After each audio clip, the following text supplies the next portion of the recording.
Welcome back to Biashara Tuesday. Please engage with us on all the social platforms at KUTV_Kenya, at Richard_Okenya. If you use that and use the hashtag Biashara Tuesday, I'll be able to see what you guys are sending through to us in terms of concerns or any questions in regards to the conversation we're about to set pace, which is gender-based violence at the workplaces. We've had this conversation for 2 weeks now.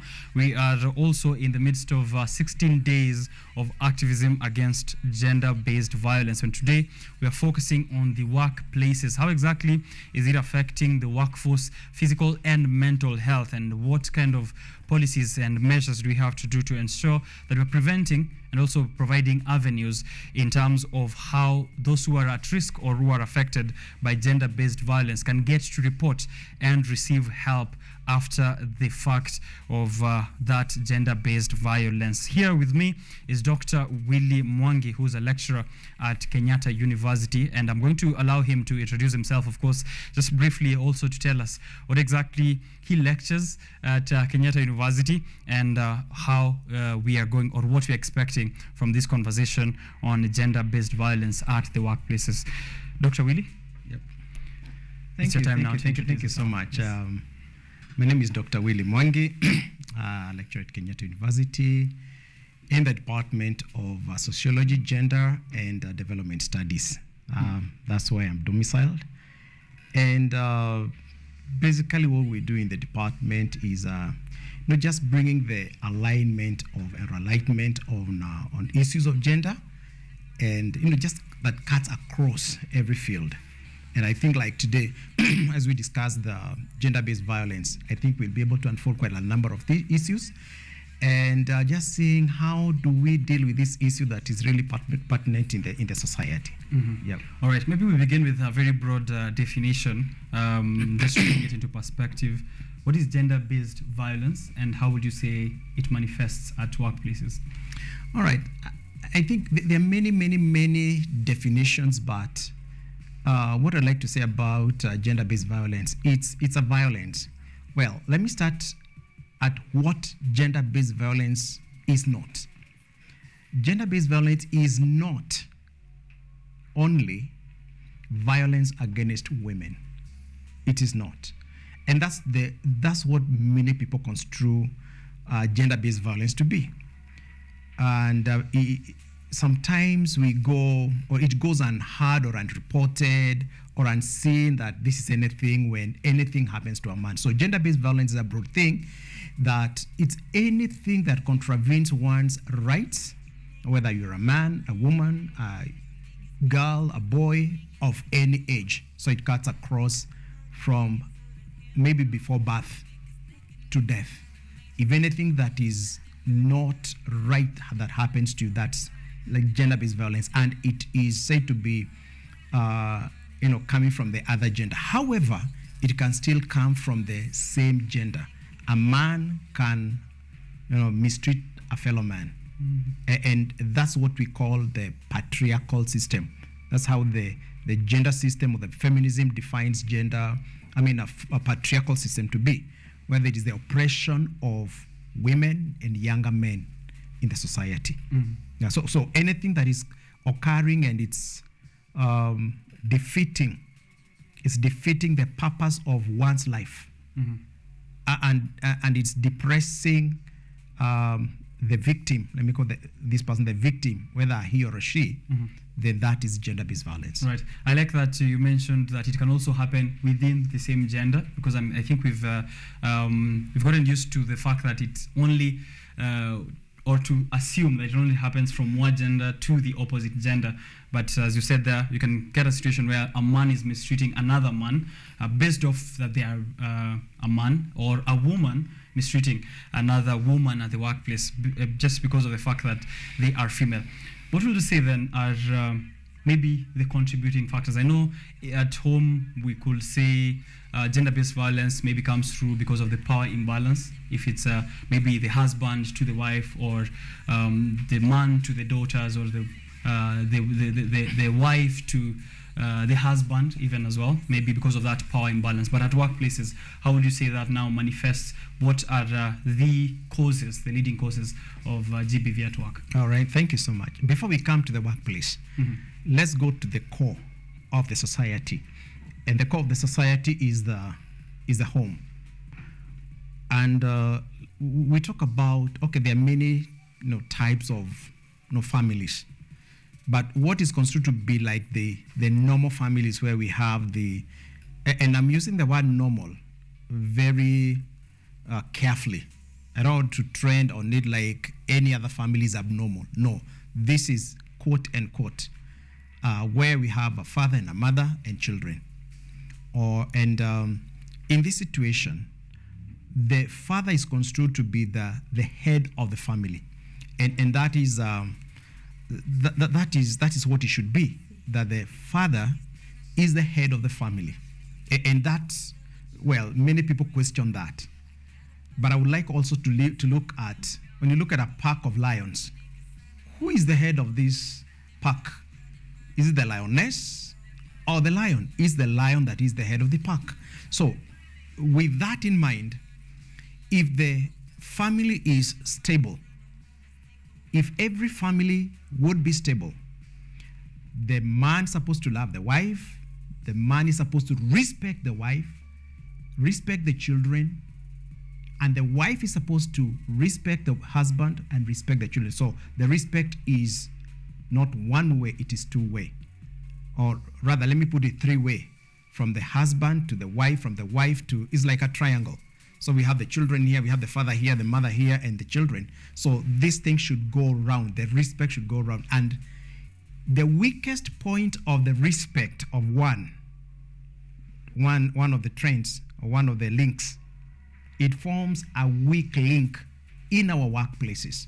So everything starts from home. If personally I don't respect my wife and my children, I will definitely disrespect my colleagues, I will disrespect the students, I will disrespect the young people, and that thing goes on. So I just assuming that there are 100 people around here, 80 of them or 80% of them are not having very stable families, psychologically mostly, and in every field, economically they are not stable, and all those things are eating up into this person, into these people, these 80%, and therefore these people come to the place of work.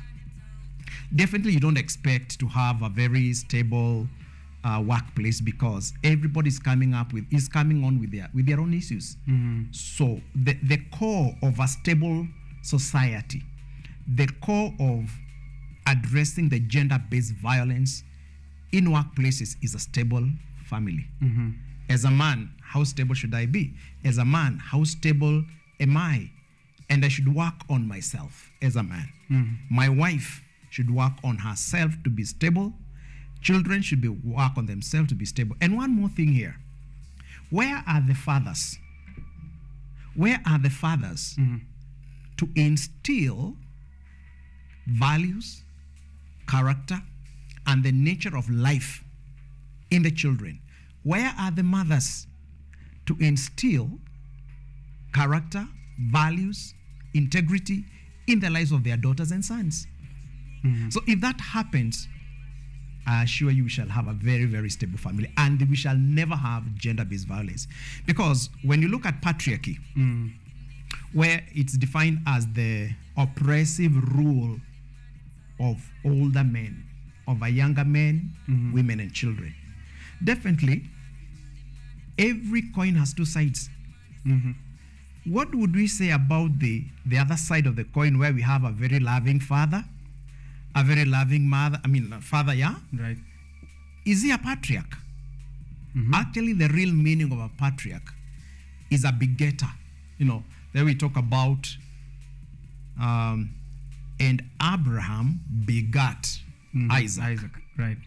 It's not really the giving birth, but it's the value instilled in this son that makes this son somebody in the society. And therefore, that's why I'm asking, where are the fathers? Fathers, we should work on our lives, let me tell you. And that's how we can, if we begin there now, it will be a very good solution to even the manifestation of GBV in other places in society, as you said, the family being the core. Sure. Right. If the family is set and if the family is good, there are no issues, well, definitely it will have their own challenges. There are many challenges within. There is no one society, no one family without challenges. But I learned how to handle my challenges with my family. If there are issues of economic issues, for example, in the family, how do I handle them? How is my wife handling them? How do my children handle them? And it's the father or the parents to bring that into the life of the young people, because it's what we call the generational transfer. Okay. If that one lacks, then we are not making any we progress. will not make. We can have a million campaigns on gender-based violence. We can fund so many projects. We can fund, I don't know how many millions and millions. We can fund them. But without addressing the core thing, that is a family, right, will not achieve much. Oh, that's a very good way to actually begin that conversation, because last week we also, having concern on, it's been a lot of years where we've been speaking about gender-based violence. So where are we heading with this conversation? Every year, year in, year out, we have 16 days of activism against GBV, but are we going to have this forever? Maybe now I can pull that question to you. Do you think there's a point where, as you've said, if we address the family as the core of society, do you think there is a point where we can get to reduce or maybe completely stop gender-based violence? I saw a report last week on the Daily Nation saying that Kenya will need 8 billion Kenyan shillings every single year to at least half cases of gender-based violence by 2030. Is there hope for us on this regard? Thank you. Now, when we look at the issue about 8 billion, maybe 1 billion is so much money. Because 1 billion, if you're given 1 billion shillings and you're told to use 100,000 shillings each day, you'll go for 27 years and around 5 months. Oh. 1 billion. 100,000 every day. 100,000 shillings every day. You go for 27 years at around 5 months. Now, that kind of a money, and you're talking about 8 billion shillings every year, till when? Till when? I'm telling you, the moment we go that way, we'll never come to an end. Let me give an example. We have the issue about the FGM, which is a really, that's something that we talk about and say is a very bad thing, because it's one of the worst gender-based violence issues. But how do we finish that? There's one thing that is never addressed. I've never seen this thing like it's addressed. We can have for 1 million years women with placards and children and young women, older women with placards, and this thing will never end. Let's take an example of a community X. If the men in this community X says, our young men will not get married to women who have gone through FGM. FGM ends that evening. Right. Because as a father, you're my son. I'll tell you, don't get married to this girl who's been circumcised. This girl who has gone through FGM. The next, and the women, once they are, the former was like, the definition was like, get married, you should not get married to a woman who is not gone through FGM. Right. But the moment men step in their place.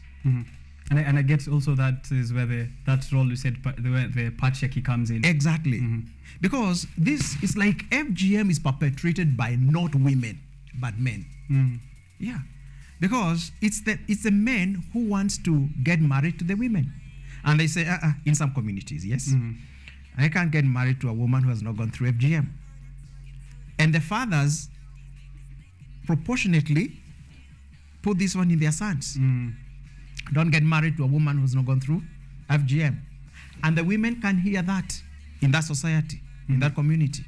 So what do? They encourage their young daughters or their daughters to go through FGM. Right. But the moment the men would stand and say, my son, our sons will not get married to a woman who's gone through FGM. FGM ends there. Right. If there was one who was done FGM last night, that would be the last one. Yeah. Because it's about men standing and taking their place. I'm calling men to end FGM or to end gender-based violence. Right. It actually starts with men. Okay. And perhaps one more thing that we really need to look at with a lot of care and force, and actually the 8 billion you're talking about, it should go elsewhere, not where maybe they are thinking about. Because I look at who should really be empowered. Is it the man or the woman? You empower in this case of the GBV, you'd empower the man. But where do you empower the man? Not with money. Money will do nothing. If I'm a drunkard, I'll become a better drunkard because you give me money. Yeah. You call me for seminars and you pay me a few shillings. And I go get drunk. I go get drunk. And the gender-based violence continues. Right. But it's to empower right in the mind, the change of mind. Now, Dr. You've mentioned there how the power structure looks like in the society. Of course, empower men because they're going to be the biggest drivers towards ending a GBV. At the workplace, we do not have that kind of structure. We do not have a father, a mother, and children. We have a CEO probably. We have if I'm speaking about my workplace, we have a director of the station. We have me as a presenter. I have my producer. There are interns. There are different levels of the workforce. How then do we approach GBV at the workplace with that kind of structure? Yeah, sure. Thank you. I think there should be an understanding of what a father is or who a father is. I'm not necessarily your father because I gave birth to you. It is about me engaging with you in your life and you engaging me in your life. We engage with each other. And I father you. Fathering is a dimension. Actually, it's a dimension from God. Because you talk about God there, Father. Right. So it's a dimension that comes from God that is instilled in a man, whether married or unmarried. It's a dimension that makes you behave in a certain way. For example, maybe you're not married, I don't know. Not yet. If you're not married, Yes. you could still be a father. There are younger guys around you. Definitely if you're 23 or 25, there's definitely a guy who is 20 years old or another guy who's 15 years old. And you don't look at yourself like only as an elder brother. You should look at yourself like, I'm a father, I'm fathering this child. I mean, this younger guy. And it's not about years. It's not about, I'm 50 years old and this guy is 30 years old or 20 years and therefore I'm his father. No. It's about what am I putting across into the life of this guy, into the life of this young lady, into the life of this young man here. What am I putting in the life of this guy? And therefore I become a father. Right. So if our CEOs, our producers, now you as a presenter and you have the other guys under you, if you have that component of a fatherhood in you, and the ladies around, they have the component of motherhood in them, definitely we shall have a very sober society in our workplace. Because it's not, if I come here with a placard, stop gender-based violence, I mean, millions of people know that.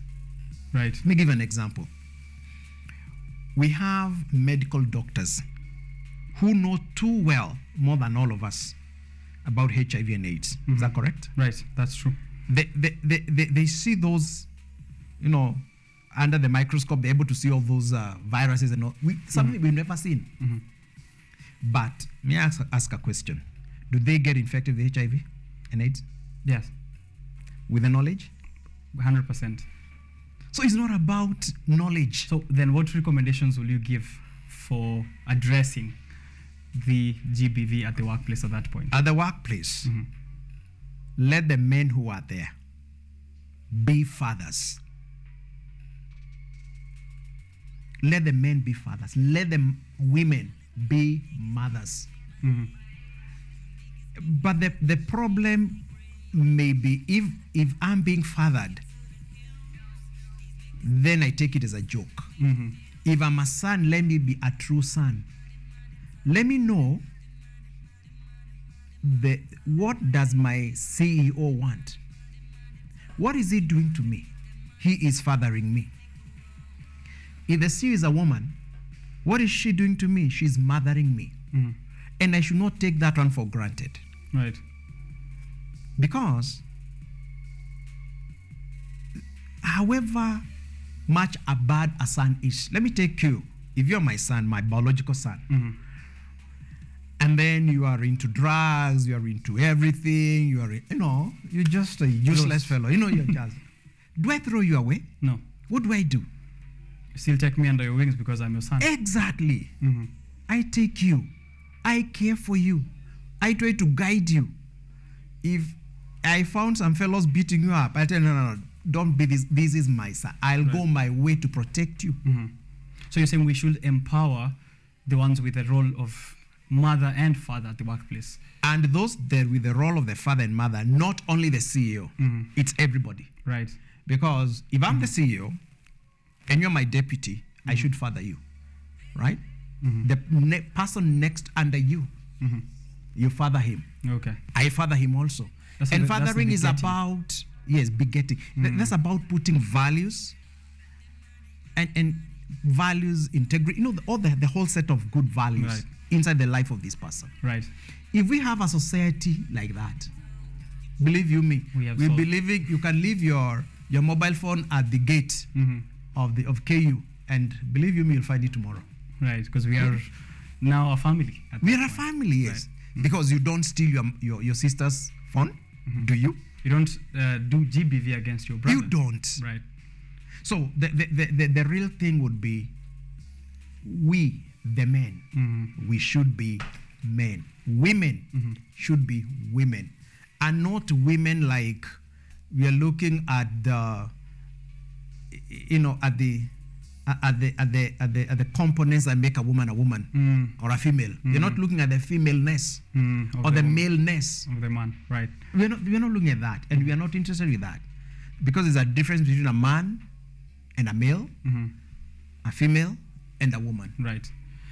Dr. You said earlier that there are two sides of the coin to probably every single discussion, right? And you've mentioned rightfully there that, of course, making sure that we have that kind of structure will be a good step towards ensuring we are reducing and eventually, hopefully, putting to stop gender-based violence. Sure. But there's the other side as well.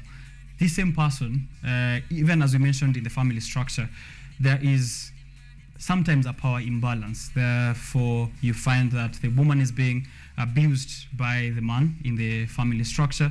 And if you come to the workplace, yes, true, I have, let's say, let me use the example of my producer. My producer is taking that father figure role at the workplace, of course, impacting values that I will pass eventually to someone who's below me. However, if it happens that this same person who I look up to as a father, as a mother at the workplace, is the same person who is meting GBV against me, how do I approach it then? Because we have situations, as I mentioned earlier on before we came on, that you find there is maybe an intern who does not have enough power or does not have enough channels to go through, or maybe they're afraid of reporting because they might lose work, or they might be accused, or may be put at blame. How should such a person approach that situation when where they're supposed to address is through the channel is already the problem? Okay, thank you. The situation here is the power imbalance, as you said it.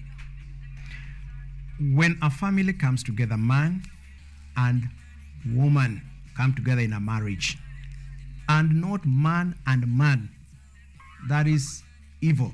Sorry for that. That is evil. Man and man is evil. Woman and woman is evil. Talking about a situation where we have a man and a woman coming together in a marriage. The man brings 50%. The woman brings 50%. At that moment, no one who owns that marriage more than the other. However, if, for example, me and you would walk out, one of us will be a leader. Right, there's no that 50-50. It's just automatic. It's called a diet. These two of us, when we walk out, one of us will be a leader. It's like, yeah, let's go and take tea over there. And I agree and I follow you. At that moment, you're my leader. So in a marriage, it has been ordained by God. When these two people come together, the man bringing 50%, the woman bringing 50%, it has been ordained by the Creator that the man becomes the leader. Just like the lion becomes the leader of a pack. It's just been ordained. So if a man would fail to take their leadership position, that's where the problem comes in. Right. Because this is a place where the man will feel threatened.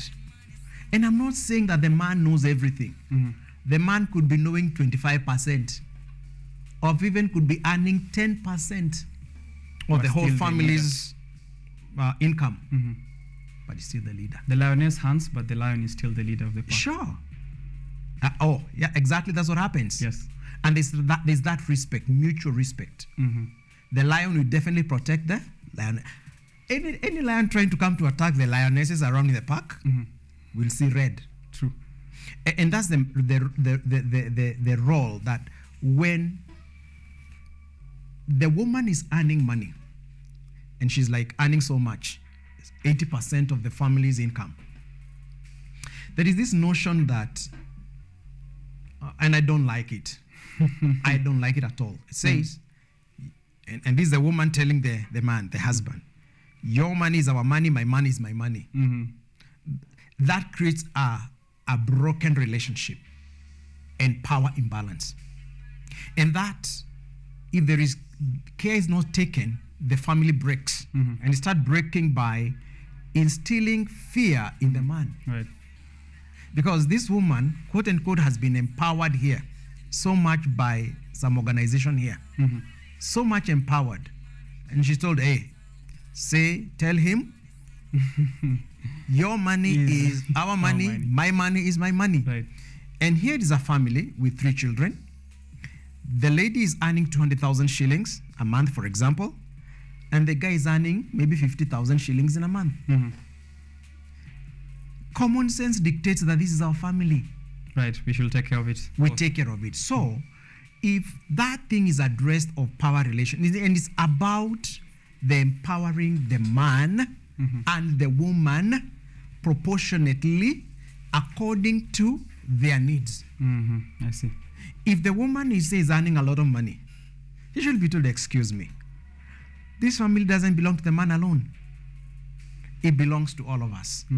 Okay. It's about the values. Right. I mean, you talk about GBV, 100 million years to come, we'll still continue addressing the issue of GBV. Still the values. If we have no values, for example, if I don't regard you, if I belittle you because you're younger than me, definitely you know, there are quite a number of issues you know in life more than me. Definitely you do. There's a lot you know, and I should respect that. Okay. If you're my son, I would tell my son, okay, you have a problem with my mobile phone. Yeah. It's like, because you've been configured to do that, and I should respect that. I see. The other things would come and tell me that 1, 2, 3, and I would advise on that. So fathering is about we have these students. You've been a student in KU. Yes. And you know there are some students who don't take their cards. And a guy would just come on the last day and they tell you, well, excuse me, I didn't take the card. Why? Of course, you have to show life.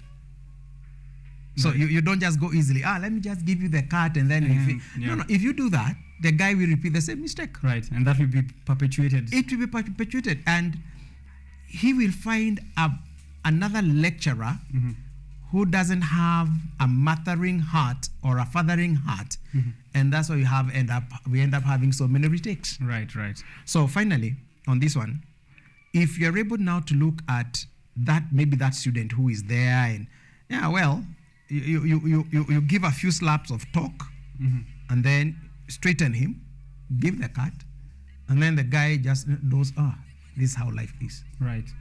That way you've helped this guy. In life then, in GBV, is about looking at the power relations. You address that by, do I respect my wife? Do I respect my colleagues? How do I talk to them? How do I talk to my students? What is the... And all those kind of things. Maybe lastly, I see here it's 8:40 in the morning, and we can, as I said earlier, we can have this discussion on GBV, and you've said rightfully so, in 100 million years to come. And I like that you've mentioned that values are going to be the key component we have to take a look at work, at home, and in our day-to-day activities. Maybe lastly, then what is the role of policies? What role do policies and measures that are implemented at workplaces, even in school, as you mentioned? I have been at Kenyatta University as a student, and maybe I was not fully aware of the policies that are there to prevent gender-based violence. I am at Kenyatta University, of course, privy to a few of those measures. What role do they play at these workplaces in reducing or stopping GBV? Thank you so much. Now, it's like, what's the role of the policy? Well, in other words, policies are laws, rules, regulations. Who is supposed to be given regulations? Who is supposed to be given laws? Is a defiant guy. If you do things right in your home, where you grew up, your parents are here, and you're doing everything right, you'll never find your dad, your mom telling you, don't do this, don't do that, because everything is right. Yes. There's no place for, hey, don't do this, don't do that. Because you're doing everything, right. You're not doing it anyway, and you don't have an intention of doing that anyway. So the role of policy is for the defiant guys.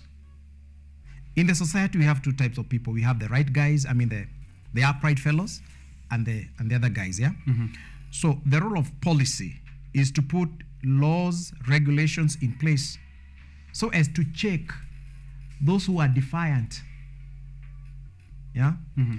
So that you're able to refer to, if I mistreat you, and I'm trying to defend myself, it will be produced and say, okay, this is what the policy says. And you've broken this article of the policy. Right. And therefore, these are the consequences. But if I was right, I don't need the policy. Right.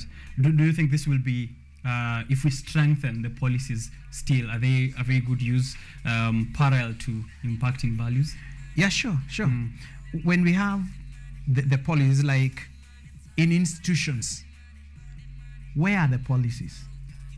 Is it a document on paper, or in a booklet, or is it in the hearts of people? Right. As long as the policy remains in the form of a booklet or a document, it may not serve its purpose. Okay. The way it would serve the purpose is to let the people know, the men and the women around that institution know, this is what we refer to. And they're taken through. For example, the departments. Every department, to me, every department should organize, to take the students through like a policy on GBV. Every department, not school, not the whole department. School. Yes. It doesn't, when I give you an axe to go cut a tree, a blunt axe, and I give you a file, and I don't tell you what to do. If you're not wise, what you start doing is to start cutting the tree. You'll take 7-8 hours there.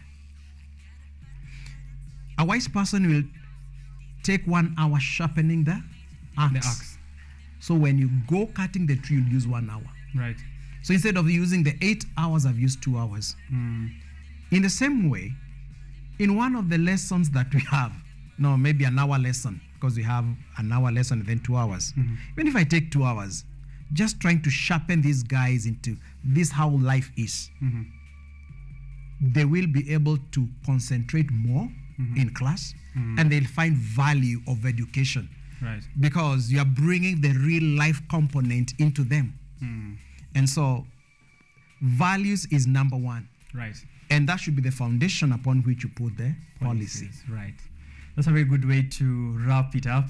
Not just have blank policies, of course, ensure that people are aware of how those policies are working. Policies on paper is just not enough. Start with values, and then, of course, ensure that everyone is aware of how those policies work. Asante sana, Daktari Willy Mwangi, for joining us here this morning, and we're hoping that some other time, when you're free from your busy schedule, we can also have another conversation on the show. Thank you very much. Asante sana. Thank you. Biashara Tuesday is taking a short break. Again, remember, we are interacting on the hashtag Biashara Tuesday on Twitter. Tag us at KUTV_Kenya. Right about now, I'm going to the newspaper review that is coming up next with one political analyst, Ndegwa Ngugi. Business Daily, Daily Nation, and The Standard is what I have here. If you have The Star, The People's Daily, Ojong Mariam, send me the front of that paper. Let me see what it looks like. And if you have any concerns, comments, and questions, send them to us. I'll be right back.